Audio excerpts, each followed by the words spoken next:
મથુરાની જેલમાં બાપુ અખિલ બ્રહ્માંડનો માલિક જેદી જન્મો અને વસુદેવ મહારાજ બાપુ ગોકુળમાં મૂકવા જાય કંસની બીકને લઈને અને કંસ બાપુ એટલો બધો પ્રકોપ હતો કે ગોકુળમાં મૂકવા આવ્યા ને પણ બાપુ મોટી મોટી મેળીઓ વાળા ના પાડી દીધી કે આય નહીં આય નહીં આય નહીં. એ તો અત્યારે બધા પુણ્યમું ભરે એ જેદી આવ્યો તેથી બાપુ કોઈ એમ નથી કીધું કે અમારે ઘરે આવતા હોય. એક આહીન બાપુ એક આવે ગોકુળના ટીમે એક નંદ બાવા એમ કહે કે હવે ઈ ઠાકર કરે ઠીક વી આવો જે થાવ હોય થાય. એમ નામ દુનિયા નો યાદ કરે કઈક બાપુ સમર્પણ હોવું જોઈએ કઈક ભોગ આપ્યા હોય તો બાપુ એને દુનિયામાં યાદ કરે. ઈ નંદ બાવાના નેહડે રોકાય અને બાપુ ઈ ગોકુળને જે પ્રેમ કર્યો અને ઈ ગોકુળને જે ગાંડું કર્યું બાપુ 11 વર્ષ અને 52 દિવસ ગોકુળમાં રોઈ અને પછી જશોદા માં માફ કરજો દેવકી માં અને વાસુદેવ એમ કહે છે હવે આપણે આપણા લાલાને લઈ આવીએ અને સમાચાર મોકલ્યા કે અમે કાનાને લેવા આવી છીએ. એ કાનાને લેવા આવી છે એમ બાપુ કીધું ને બાપુ થડાક ઉથડાક આખું ગોકુળ મીઠું થવા હો ભાઈ. કૃષ્ણ વિયો જાહે કૃષ્ણ વિયો જાહે કૃષ્ણ વિયો જાહે અને કેટલો પ્રેમ કર્યો છે. ઈ જશોદા માને જ્યારે ખબર પડે કે અકળું ત્યાંથી રથ લઈને નીકળી ગયા છે ગોકુળ આવવા માટે લાલાને લેવા અને જશોદા મા બાપુ કૃષ્ણ પરમાત્માને ખોળામાં લઈને કહે છે કાના તું વિયો જાય મારું શું થાય. બાપુ પાલક માતા હતી જનેતા હોય તો બરોબર છે પણ પાલક માતા કેટલો પ્રેમ કર્યો છે. એ કે માં હું તને યાદ કરીશ ને હું આમ કરીશ ને હું આમ કરીશ માને સમજાવે છે. અને પછી જશોદા કહે છે કે કાના એક મારી વાત યાદ રાખજે કે શું કે મેં તને ખાંડણીએ બાંધી દીધો હતી તું માને કહેતો નહીં તારી માને કહેતો નહીં નકર એને દુઃખ થાય કે માં નહીં કહું હું કામ ને તું મૂંઝાશ. અને આવ્યા ત્યાંથી નીકળ્યા બાપુ ગાયો રોવે ગોવાળિયા રોવે આખું ગોકુળ રોવે. રાધાજીને ખબર પડી ને કે કૃષ્ણ જાય છે એટલે એને એમ થયું કે મારે ક્યાં ગોતવા નંદ બાવાના નેહડે છે ગામમાં છે બજારમાં છે ક્યાં છે પણ એ કે ગામના દરવાજે જ ઉભી રહું કે રસ્તો તો ઈ જ છે ને ત્યાં હું ઉભી રહી છું. આખા ગામને જોવે અને કાનો બાપુ આખા ગોકુળમાં રાધાને ગોતે છે. બધાય દેખાય છે રાધા કેમ નથી દેખાતી. જો પ્રેમ ને વાચા હોત તો જગત જોગી બની જાય. પ્રેમ તો બાપુ છે ને 18 અક્ષરનો મંત્ર છે. એક જાનવરને તમે પ્રેમ આપ્યો હોય ને જાનવર તમને માર ન ખાવા દે. હું તમે તો માણસ છે ભલા માણસ. ઈ રથમાં બેહી અને અકરો રથ લઈને જાય ને દરવાજે આવે આમ દરવાજાના ગેટ ઉપર નજર કરી અને રાધા અહીંયા ઊભી હતી રથને ઊભો રખાયો. બોલી નો એકા એક કૃષ્ણ ના બોલી એક રાધા ના બોલી એક દ્રષ્ટિ વાત કરી લે. ભાઈ તમારો મારો જો પ્રેમ હોય ને તમે મારા ઘરે આવ્યો હોય તો હું સમજી જાઉં કે તમે આ હાટું જ આવ્યા છો. બોલવું ન પડે આંખ વાત કરી લે એને પ્રેમ કહેવાય. કૃષ્ણ રાધાની સામે જોવે રાધા કૃષ્ણની સામે જોવે અને રાધાની આંખ એમ કહેતી હોય કાના દુનિયાનું જે થવું હોય થાય પણ હું હવે ક્યાં જાઉં. અને કૃષ્ણની આંખમાંથી બાપુ જળજળી આવી ગયા કે રાધા બોલ્યા વગરનો કહે છે બાપુ હું તને જિંદગીમાં નહીં ભૂલું. આજે તમે જોવો ને બાપુ રાધા કૃષ્ણ બોલાય કૃષ્ણ રાધા નો બોલાય પણ રાધાને આગળ રાખી છે કૃષ્ણ આવતા રહ્યા આયા અને પછી અહીંયા 2 દી 5 દી 15 દી મહિનો 2 મહિના થાય અને એકવાર કૃષ્ણ પરમાત્મા જમવા બેહે અને માએ ગોરસ પીરસ્યો ને બાપુ થાળીને ઠેબુ મારીને અખિલ બ્રહ્માંડનો માલિક વયો ગયો. માં પૂછે છે કાનો કેમ જમ્યો નહીં કેમ વયો ગયો. ઈ ઓધવને કહે છે જાતો લાલો ક્યાં ગયો. ઉપલા માળમાં જઈ અને અખિલ બ્રહ્માંડનો માલિક તેની ધ્રુસકા મૂકીને રડતો હતો. ઓધવ કહે છે લાલા શું થયું કેમ રોવે. માન એ બોલી તો કૃષ્ણ એ કે દાદા ઓધવ મારી માને કહેજો મને ચટણી રોટલો આપે પણ કોઈ દી ગોરસ નો પીરસે. ગોરસ જોવું મને ગોકુળ દેખાય છે ગોરસમાં ગોકુળની ગાયું દેખાય છે ગોકુળનો પ્રેમ દેખાય છે. અને આ વાત જ્યારે સાંભળીને તે ઓધવને એમ થયું કે આટલો બધો પ્રેમ કરતા છે ગોકુળમાં કે મારે જોવા જાવું છે. અને ઓધવ આવ્યા એ ગામના અંદર ગિર્યા ને 2-3 સખીઓ પાણી ભરવા નીકળેલી એને કીધું ઈ કે નંદ બાવાના નેહડે ક્યાંથી જવાય? અને ભાષામાં બાપુ દીકરી સમજી ગઈ, ક્યાંથી આવો છો? ઈ કે મથુરાથી આવું છું. કે તો ઓલા કાળિયાએ મોકલ્યા છે ને તમને? અને વિચાર કરવા માંડ્યો, મેં હજી આમને કીધું નથી ને આમને કેમ ખબર પડી ગઈ? ઈ કે હા, કૃષ્ણએ મોકલ્યા છે. તો કે નથી દેવું સરનામું. કાંઈ વાંધો નહીં. ઉદ્ધવ આગળ હાલ્યા. આગળ જાય, બે ત્રણ દીકરીઓ ધૂળમાં ચિત્ર બનાવતી હતી, આંગળી આમ હાટીકાથી ચિત્ર બનાવતી. એ કૃષ્ણ ભગવાનનું ચિત્ર બનાવે, વાંકડિયા વાળ, હાથમાં મોરપીંછ છે, હાથમાં વાંસળી છે, હાથ બનાવ્યું, શરીર બનાવ્યું, પગ નો બનાવ્યો.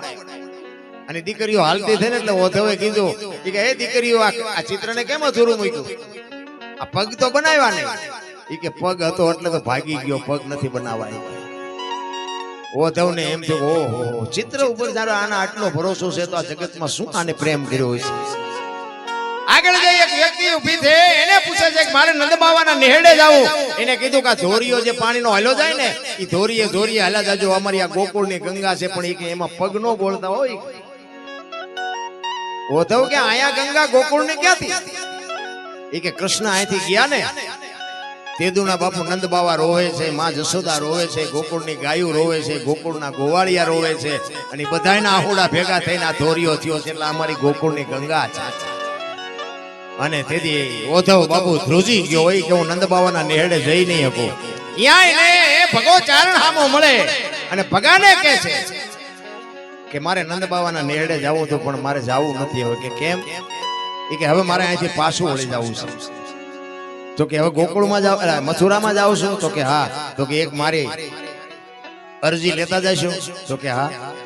અને પછી બાપુ ભગો કહે છે, એવું ધવજી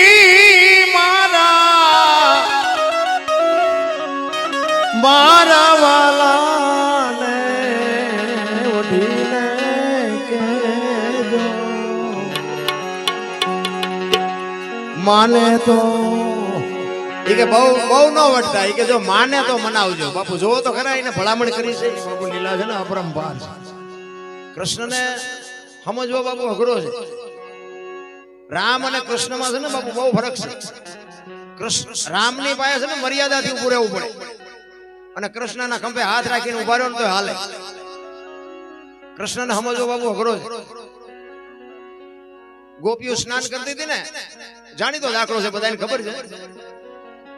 ઝાડવા ઉપર બેહી અને ગોપીઓના વસ્ત્રના હરણ કર્યા હતા, એવું કહે છે.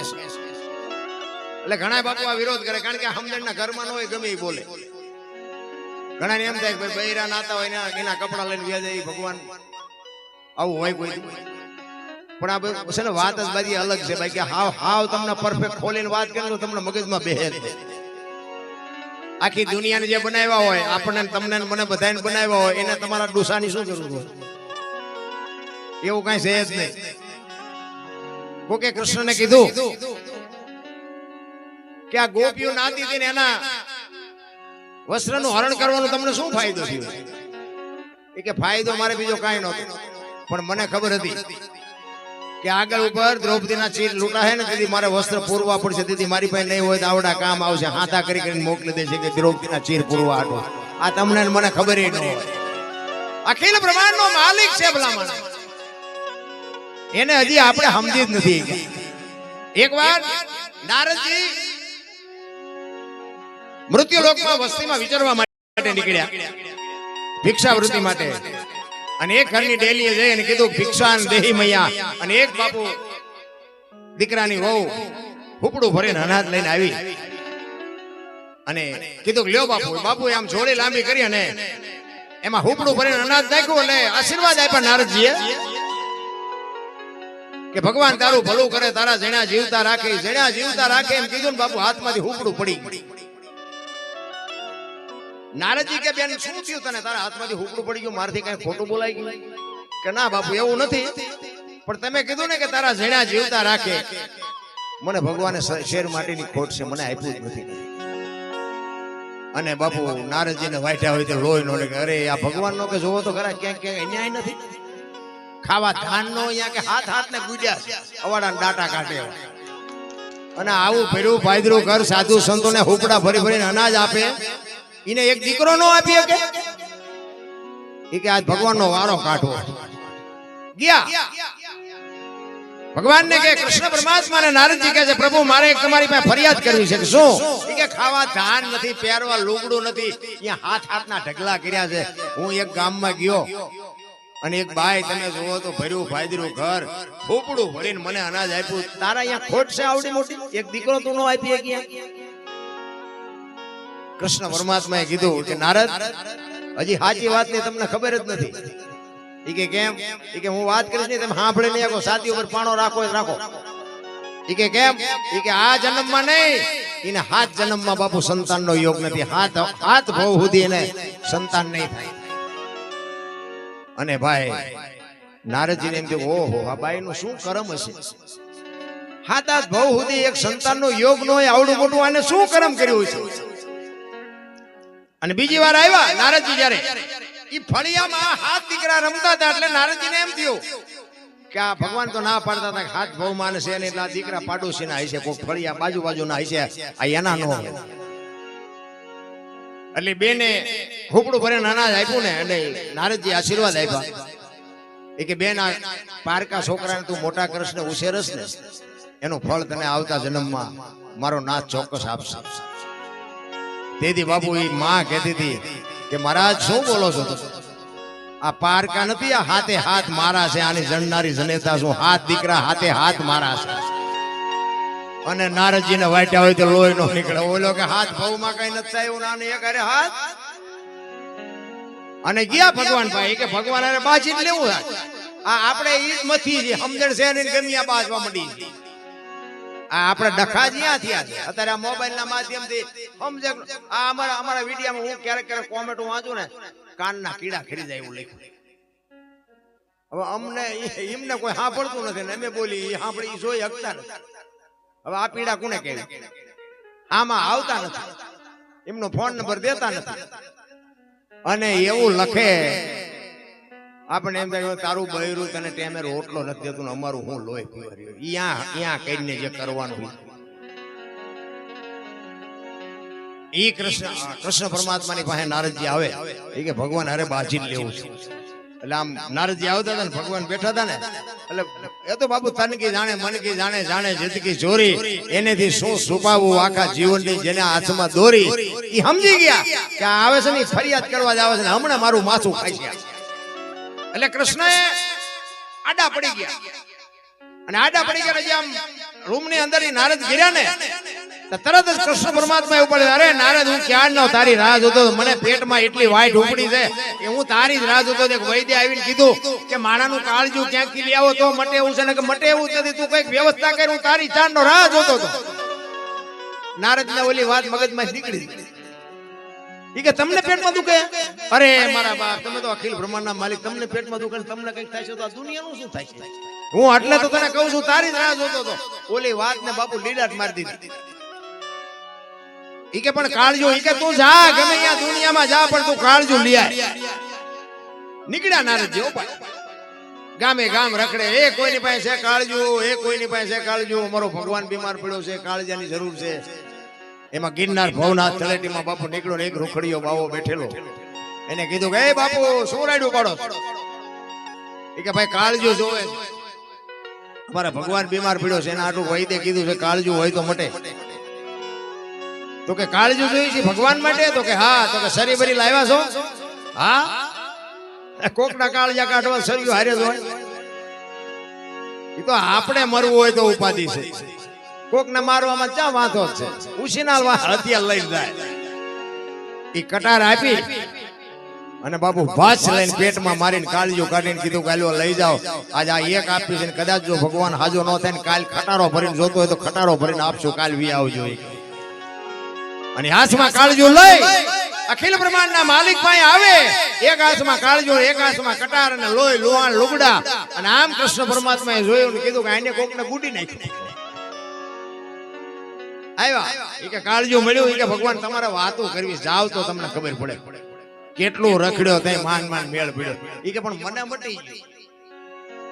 મટી ગયું કે હા મટી ગયું અરે હું જેટલા મારા ટાંટિયા ફરી ગયા તમારા આ કાળજો ગોતવામાં અને પછી બાબુ અખિલ બ્રહ્માંડનો માલિક કહે છે કે તમને મળ્યું કેવી રીતે આપ્યું, ક્યાંથી મળ્યું? એ કે ગિરનાર તળેટીમાં એક રૂખડીયો બાવો હતો ને ભાઈ, એને કે હું રાડું પાડતો પાડતો જતો તો સાંભળી ગયો, મને બોલાવ્યો અને કીધું ભગવાનને કાળજું જોતું હોય તો હું કાઢી દઉં. કાઢી દીધું? તો કે હા. કે કેવી રીતે? એ કે કટાર મારીને કાળજું કાઢીને મને તરત આપ્યું અને એને કીધું કાલ ઝાઝા જોતા હોય કાલ આવજો. એ કે નારદ, કાળજા કટારો મારીને જે કાળજા કાઢી દે ને એ ધારે તો હાથ દીકરા લઈ જાય ને કે તારું કાળજું ક્યાં બહાર કેમ જ્યું તું? તને ઈ જ પ્રશ્ન હતો ને કે આ દીકરીને હાથ દીકરા કેવી રીતે? ઈ પ્રશ્ન હતો, એટલા માટે મેં તને મોકલ્યો હતો. તારું કાળજું નહોતું તારી હારે, એટલે મહાપુરુષોને લખવું પડ્યું.